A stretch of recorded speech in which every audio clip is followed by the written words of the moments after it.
August 14th of 1945, Nazi Germany and the Japanese Empire surrendered. World War II came to an end. The Korean people, who had suffered the brutal occupation of the Japanese Empire, were finally liberated. However, the celebration was short-lived. The entire Korean peninsula was soon occupied by foreign powers yet again. The US claimed Korea south of the 30th parallel, while the Soviet Union occupied Korea north of the 30th parallel. This marked the beginning of a new chapter of Korean history. For some, revolution and self-determination, and the others, the beginning of the fight against the most powerful empire in the world.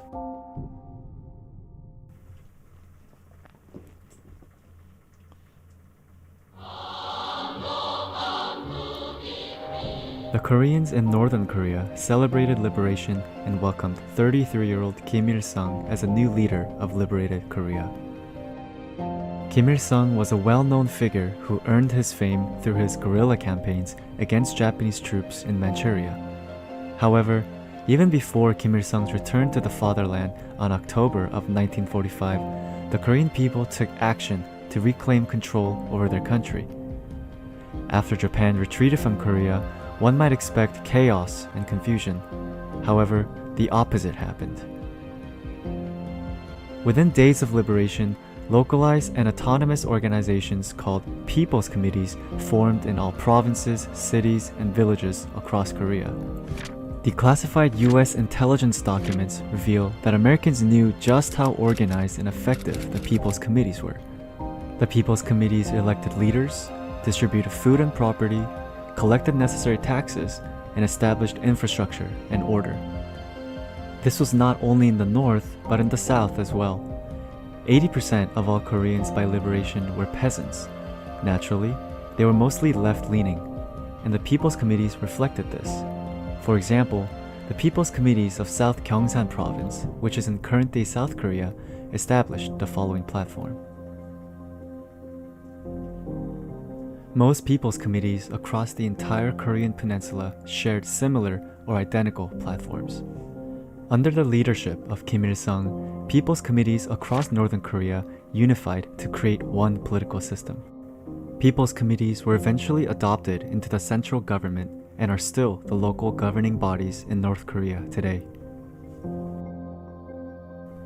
It is important to note here that Northern Korea did not become a sort of colony of the Soviet Union.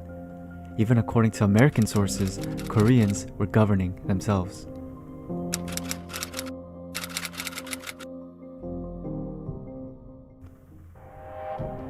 And in 1946, the new Northern Korean government introduced groundbreaking laws that Koreans had never seen before. Under the slogan of "Land to the tillers," peasants were granted ownership of the very land they worked.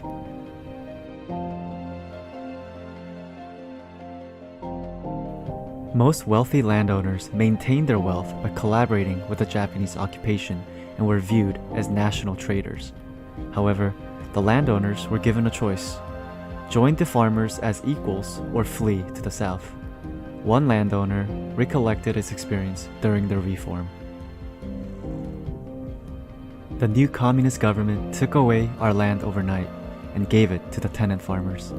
They called it Land Reform No. 1, saying the land should belong to the people. For the first time in my life, we had to do some work. That is the first time I ever put my foot right into the rice beds. Workers also reaped the benefits.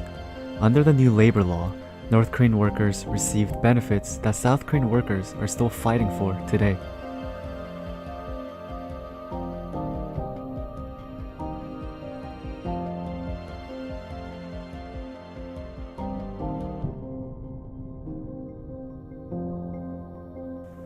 And for the first time in Korean history, a gender equality law was established.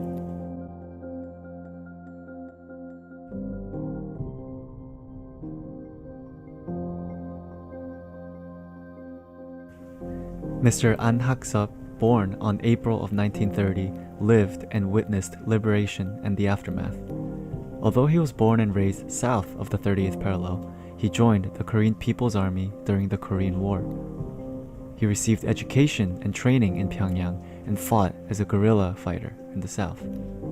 For his actions, he served 42 years and 4 months in South Korean prison, making him one of the longest imprisoned political prisoners in the world. 자본주의적인 그 개인 이익을 위한 그런 게 이제 인민의 것을 만든 거죠. 전부 국유 이제 공공재라든가 토지 이런 거 모두 국유화해가지고 인민의 것으로 한 거예요. 전부 임대중의 거 아니면 집단 단체 앞으로 다 해놓은 거죠. 그들 거로. 그래서 거기는 이건 내 땅이라는 개념이 없어요. 우리 거, 우리 땅. 그러지 이건 내 땅이 아니에요. 그런데 봐요. 자본주의 사회는 힘 있고 돈 있고 권력 있는 놈들이 다 차지하고 있잖아요.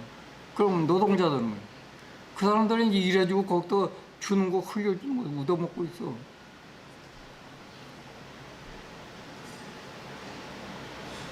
거의 자본주의 계급사회하고 사회주의하고 차이가 나는 거예요.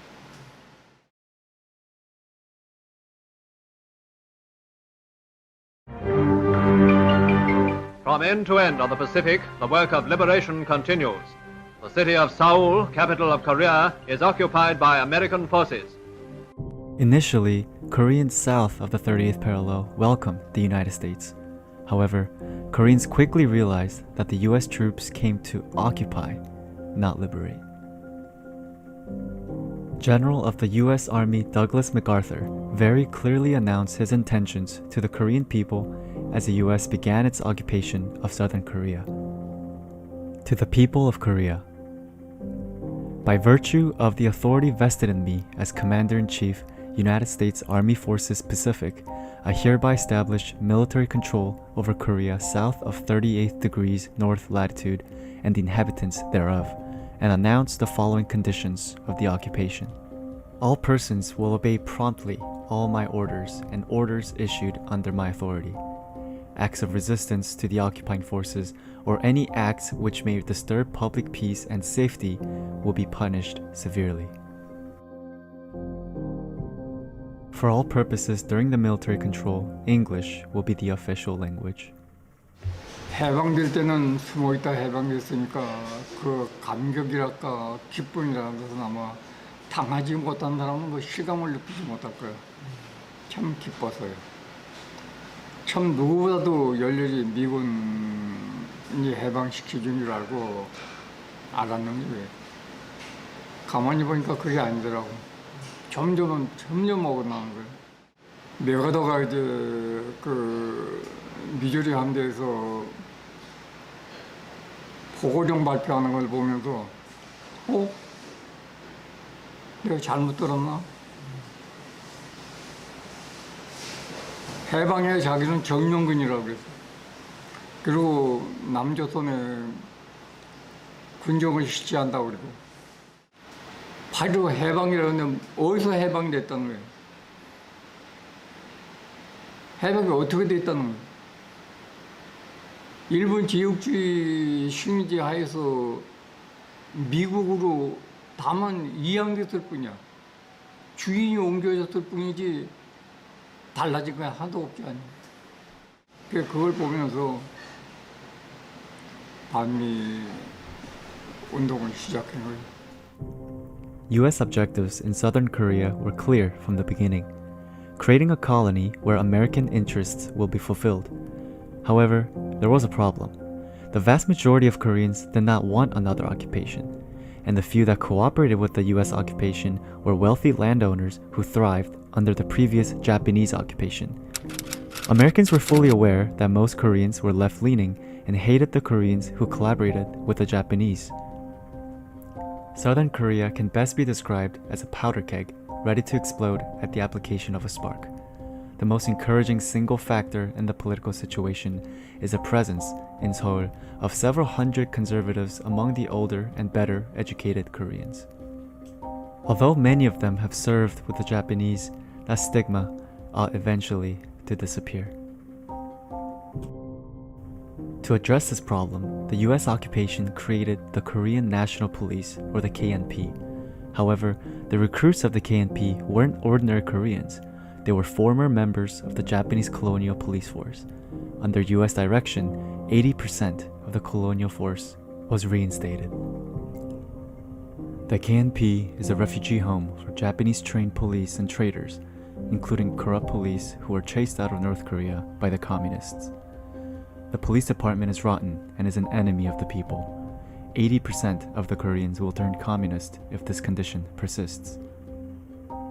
Detective Choi was terminated from the KNP after he delivered this report.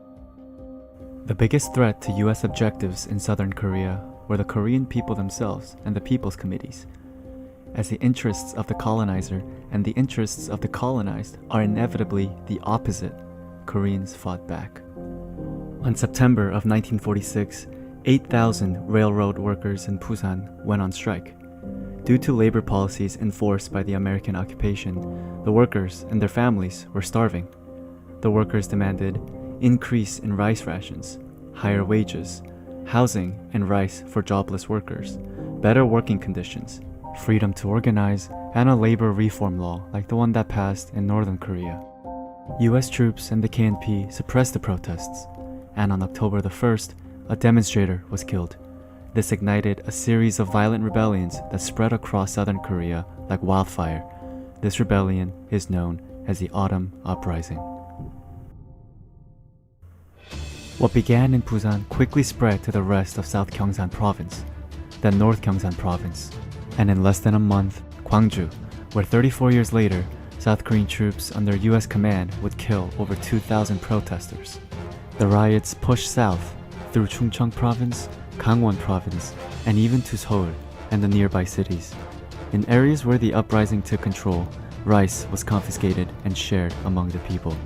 Koreans, even children, led by their local people's committees, were marching for a Korea free from US imperialism. A peasant from a town in South Gyeongsang Province wrote to his fellow peasants, "To the peasants, let us build an independent country with our own hands. Transfer all power to the people. Distribute the land among the people equally. Let us oppose the collection of all grains." Protesters in Jinju demanded to North Koreanize South Korea. Seongju People's Committee members told the Americans, "We do not want our country to be a colony of the US." The US responded by mobilizing US troops and the KNP and opened fire on the protesters, killing many.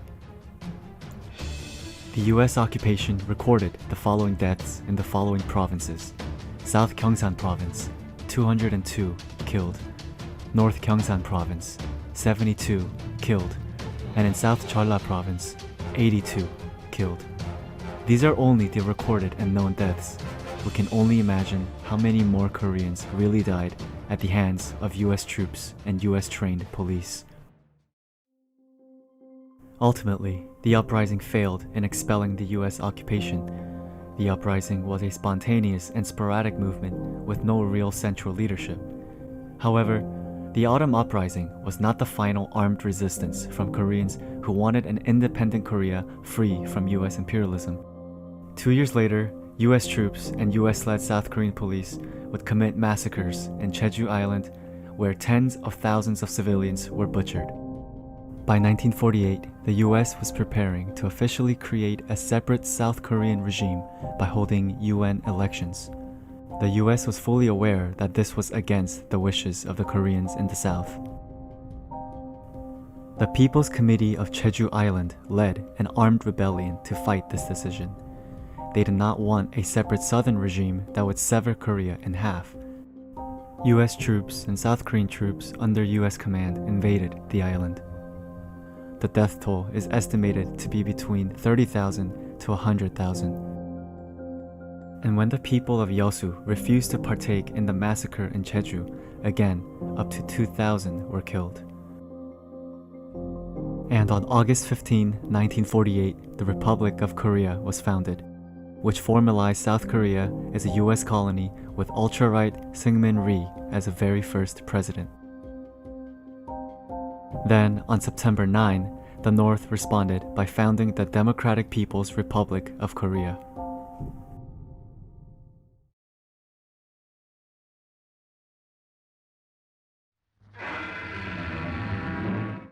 Contrary to popular belief, the fighting between Northern and Southern Korean troops did not start with a surprise attack by North Korea on June 25th of 1950. Fighting actually began almost a year prior, with Southern forces under US control instigating most of the battles. Australian journalist Wilfred Burchett, who was present in Korea before and during the war, recalled, "According to my own, still incomplete investigation, the war started, in fact, in August-September 1949 and not in June 1950. Repeated attacks were made along the key sections of the 38th parallel throughout the summer of 1949 by Rhee's forces, aiming at securing jump-off positions for a full-scale invasion of the North." What happened later was that the North Korean forces simply decided that things had gone far enough and that the next assault by Rhee's forces would be repulsed. That having exhausted all possibilities of peaceful unification, those forces would be chased back and the South liberated. The Korean War was a civil war, instigated by American occupation and division of Korea and its people. While most of the northern forces fought as the Korean People's Army, some, like Mr. Anak-sub, fought in special guerrilla units behind enemy lines. 내가 감옥에 가게 된 것은 이제 6.25 전쟁 내가 나가지고 교미 전쟁이 일어나고 나서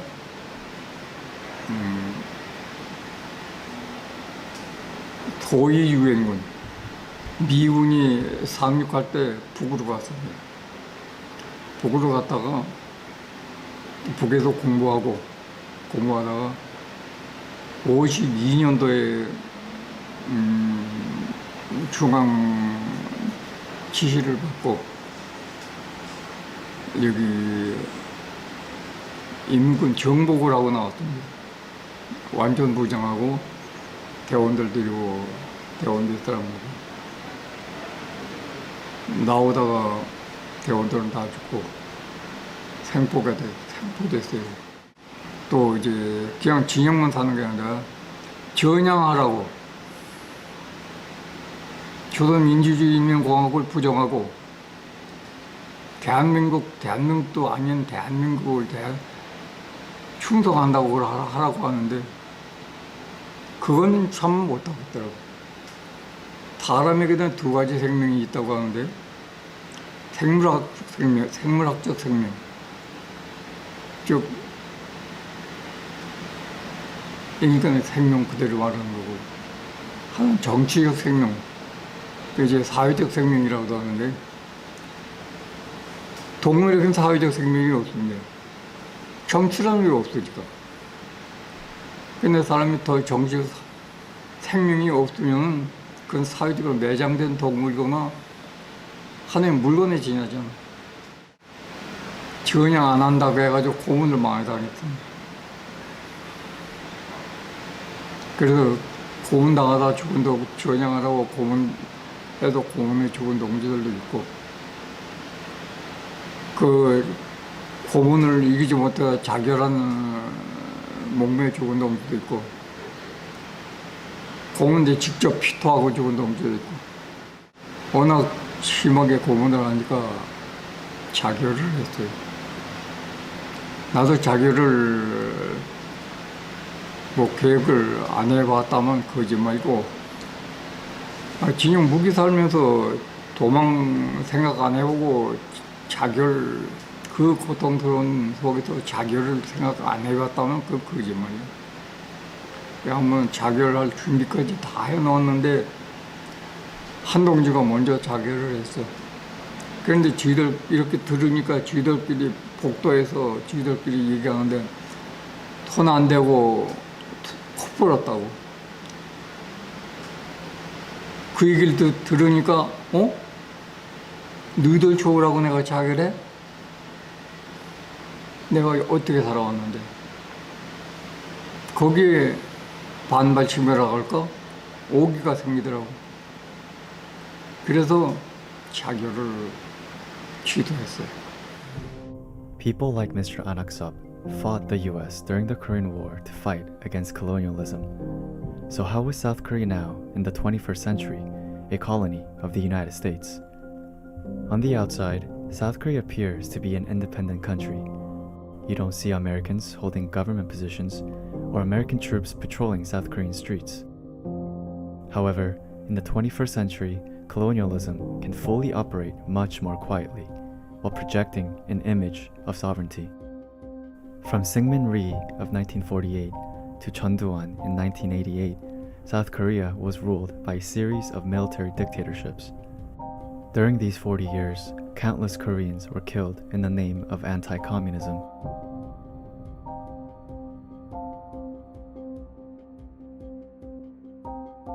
These dictatorships would not have been possible without the permission and support of the United States, because to the United States, it did not matter who was in charge, as long as South Korea remained a US colony.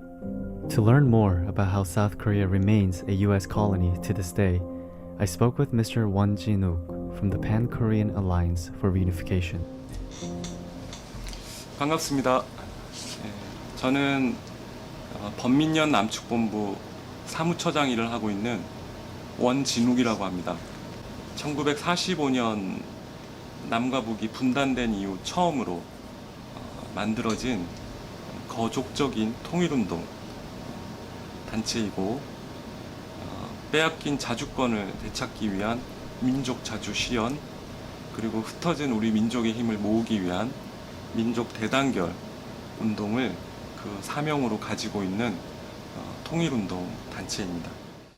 민련은 특징을 좀 말씀을 드리면 1990년 결성이 되는 그날부터 지금 33년이 지난 2023년 오늘까지 소위 국가보안법이라고 하는 그런 악법을 통해서 여전히 지금도 탄압받고 있습니다. The role that the national security law plays in enforcing US colonialism in South Korea cannot be understated. The national security law was enacted almost immediately after the founding of the Republic of Korea in 1948. This draconian law was inspired by the Japanese Peace Preservation Law, which was used to suppress Koreans who fought for independence from the Japanese occupation. Since then, the national security law has been weaponized to suppress education, politics, and labor movements that threaten the status quo. The national security law states that any person who praises, incites, or propagates the activities of an anti-government organization is subject to punishment. The definition of the crime is loose, and it is so by design. To the South Korean government, the primary anti-government organization is North Korea. This has allowed the South Korean state for decades to frame individuals and organizations as North Korean spies or sympathizers. Countless student protesters during the military dictatorship era were killed and tortured under the accusation of them being North Korean spies. Today, despite claiming to be a democracy, the South Korean government frames pro-reunification and labor rights activists as North Korean spies and imprisons them. The national security law goes beyond punishing activists. It restricts South Koreans from having any kind of exposure to North Korea outside of government propaganda. If you write the wrong poem, you can be imprisoned. In 2023, a South Korean man was sentenced to 14 months in prison for writing a poem about the free healthcare, housing, and education in North Korea. And if you listen to the wrong music, you can be imprisoned. In 2010, a woman was sentenced to 2 years in prison for storing North Korean music on a USB storage device. 국가보안법이라고 하면 다소 생소할 수 있을 것 같습니다. 그리고 세계 여러 나라들, 특히 이제 제국주의로부터 식민지 지배를 받고 있는 나라들에서는 이와 유사한 법들이 존재할 수 있는데요. 일단 이곳 이남 사회에 존재하고 있는 국가보안법은 잠시 그 역사를 좀 살펴볼 필요가 있습니다. 과거 1910년부터 1945년까지 약 36년간 우리 조선은 일제로부터 식민지 지배를 받아야만 했습니다. 당시 그 일제는 우리 조선을 식민지배하기 위해서 치안유지법이라는 걸 만들게 됩니다. 치안유지법은 다른 말로 하면 식민지 통치법이라고 할 수 있는데요. 그 뒤 이 치안유지법을 보고 따라한 법이 바로 미군정 시절 이승만 정권 때 1948년 단독 정부가 수립되고 난 직후 이 국가보안법이 만들어지게 되는데, 일제강점기 시절 일제가 우리 조선민족을 탄압하고 독립운동을 가로막기 위해서 만든 치안유지법 조문을 거의 그대로 베꼈습니다. 그래서 그 탄생에서부터 그리고 본질에서도 국가보안법은 다른 말로 하면 미제의 이 이남 사회에 대한 식민지 지배를 가능하게끔 그리고 합법화하기 위한 하나의 그 근거가 바로 국가보안법이라고 할 수 있습니다. 그래서 질문하셨듯이 국가보안법은 누구를 보호하기 위한 법입니까? 라고 물어본다면 그거는 이 땅에 주둔하고 있는 미군을 보호하기 위한 법이고, 그리고 미군의 보호하에 식민지 대리정권을 자청하고 있는 이곳 이남 정부와 정권 그리고 기득권들을 보호하기 위한 법이 바로 국가보안법이고, 그러면 그 법을 통해서 누가 피해를 입고 있냐라고 질문하셨는데요. 그건 바로 방금 말씀드린 것처럼 이 땅의 민주화를 위해서, 그리고 통일을 위해서, 그리고 민족의 자주권을 찾기 위한 투쟁 운동을 벌이는 사람들이 국가보안법의 1차 피해자가 될 수밖에 없습니다. 그래서 당장 저부터도 범민련 활동을 하면서 주한미군 철수, 평화협정 체결, 한미동맹, 아주 세계적으로도 대표적인 예속 동맹인 한미동맹을 폐기하라고 주장하는 그 순간 저는 바로 국가보안법을 위반하게 되는 것이 됩니다. 국가보안법은 불과 법조항이 몇 문항 안 되는, 몇 장 안 되는 아주 짧은 특별법임에도 불구하고 헌법 위에 군림하고 있습니다. 헌법 그 이상의 지배력을 가지고 있고, 그래서 헌법이 중요하다라는 건 모두 알고 있는 사실이지만 헌법 위의 법이 바로 국가보안법입니다. The US occupation of South Korea is maintained by US troops. Currently, there are over 28,000 US troops in South Korea, and most of these troops are stationed in Camp Humphreys, which is the largest overseas US military base in the world. To learn more about the ongoing struggle for expelling US troops from Korea, I spoke with Ms. Kim Eun-hye, the student chairman of the People's Democracy Party. 안녕하세요. 네, 저는 민중민주당 학생위원장 김은혜입니다. 민중민주당은 지금 여기 보시다시피 미대사관 앞에서 매일 24시간 1인 시위를 하면서 미군 철거와 평화 통일을 위해서 투쟁하는 당입니다. 이름 그대로 민중민주당, 민중을 위하고 민중에 의거하는 당이라고 해서 민중민주당이고요.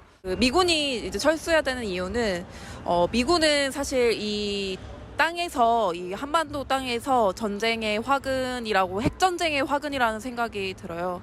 그러한 이유는 사실 지금도 전쟁 연습이 진행 중에 있거든요.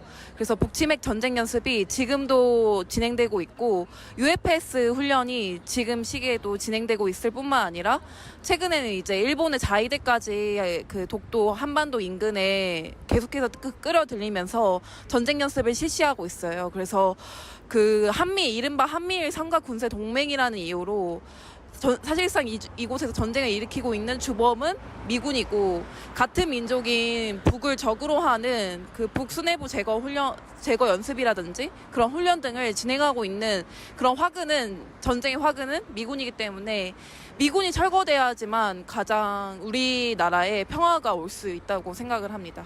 사실 원래 보통은 외교에서 전쟁이 일어났을 때 국권 통수자라고 하죠. 그런 사람이 사실 보통은 대통령에 있기 마련인데, 사실 우리는 전시 작전권이나 평시 작전권, 특히 전시 작전권 같은 경우에는 미군이 가지고 있는 현실이에요. 사실상 대통령이라고 해도 전쟁이 일어났을 때 유사시에 대해서 판단을 하는 것은 사실상 미군인 거죠. 국가 주권이라고 했을 때 혹은 군대 통솔권자라고 했을 때 그 권한은 철저히 지금 미군에게 있는 상황인 거예요. 그래서 전쟁을 지금 끊임없이 일으키고 있는 상황이 사실 미군에 의해서 이루어지고 있는데 그 전쟁을 일어나냐 마냐 판단하는 것 역시 미군에 의해서 정해지는 현실이에요. 사실 이것만 봐도 우리나라가 얼마나 이른바 한미일 삼가 군사 동맹이라고 하지만 뭐 평등하다, 자유를 보장한다라고 얘기하지만 사실상 그 권한은 미국에게 있으며 그 미군에 의해서 언제든지 이 땅은 전쟁터로 전락할 수 있는 이 현실에 있는 거죠. 그래서 사실은 식민지라고 봐도 사실 무방한 현실인 거예요. 말 그대로 식민지 사회인 거예요. The relationship between South Korea and the United States is advertised as an alliance or friendship. However, the reality paints a picture of master and slave rather than equal partners. The South Korean president does not have wartime operational control over the South Korean military. In the event of a war, South Korean soldiers would follow the orders of an American general. And not only are American soldiers occupying South Korea, US soldiers can commit crimes against Koreans on Korean soil and walk away unpunished. The Status of Forces Agreement, or SOFA, was enacted by South Korea and the United States in 1967. Under SOFA, any crimes committed by a US soldier on South Korean soil is handled under US jurisdiction, given that the soldier in question was performing official duty. The most heinous example of this occurred in 2002 when 2 US soldiers operating a military vehicle ran over and killed 2 middle school students, Hyosun and Misun, while they were walking to a birthday party. The 2 US soldiers who killed the teenage girls were investigated under US jurisdiction and were cleared of any wrongdoing. 미국인들이 자기 나라 안에서는 민주주의를 하면서 한국에서는 왜 민주주의 안 하냐 이 말이에요. 한국 사람을 개다로 든단 말이에요. 죽이려면 마음대로 죽이고 그래도 자기들은 벌 안 받고 끌려가지도 않고 잡혀가지고 조사도 안 받으려고 그러고. Although SOFA technically does grant South Korea some level of jurisdiction over the crimes of US soldiers, most crimes go unpunished. According to South Korea's own Ministry of Justice in 2017, 7 out of 10 criminal offenses committed by US soldiers end up with no charges by South Korean authorities. And the rate for violent crimes is even higher, with 8 out of 10 crimes committed by US soldiers going unpunished. From the first invasion of US troops into Korea in 1945 to current day, US troops have treated Koreans as second class and colonial subjects. During the Japanese occupation, hundreds of thousands of Korean women were kidnapped and enslaved to serve as sex slaves for Japanese soldiers. However, even after the US replaced Japan, this practice continued. From 1945 to the 1980s, almost 1 million South Korean women were lured or otherwise forced to serve as prostitutes for US soldiers. If the relationship between South Korea and the United States was in fact an alliance or friendship, would the US tolerate South Korean troops being stationed all across the US and behaving in the same ways US troops have behaved in Korea? Would the US government offer up American women for the pleasure of South Korean soldiers? Would the US tolerate South Korean soldiers murdering American citizens? And would the US ever give up control of its soldiers to South Korea? The most reasonable and obvious explanation of the relationship between South Korea and the United States is a colonial one. South Korea serves the US as a major strategic foothold in Asia, while Koreans pay the price in blood and sovereignty. However, the struggle to free Korea from US imperialism lives on.